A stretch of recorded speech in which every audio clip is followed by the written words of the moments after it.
Alright guys, welcome back. So in today's video, we're going to be solving another question from the third chapter of the Meriam textbook, question 26.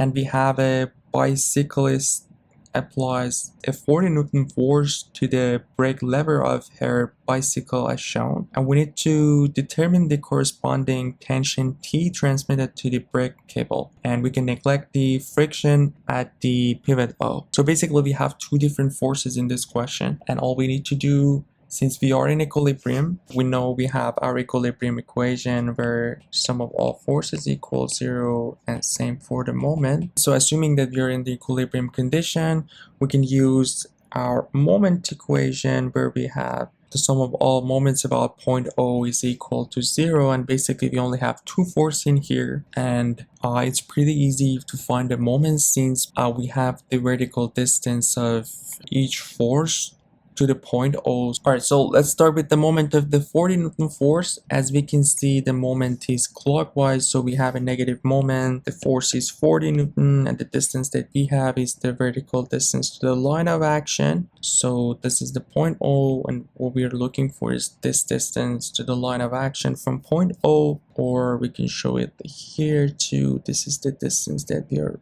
looking for, which will be 88 millimeter. And we don't need to do the unit conversion in this question because at the end of the day, we can multiply the equation by 1000 and our unit conversion will be cancelled out anyway. So it really doesn't matter. We can do it too, but like we'll get the same thing at the end of the day. So that's pretty much the moment of the 40 Newton force. And also we have the moment of the T, which is a counterclockwise moment, so it will be positive. And this is the line of action, and this is the vertical distance that we are looking for. Again, we have that distance 22 millimeter, pretty easy, is equal to 0. And from here we can divide this by 22 each side of the equation. Basically we'll have 40 times 88 divided by 22 is 4, plus T is equal 0, and we can find our T in here, which is 40 times 4 or 160 Newton.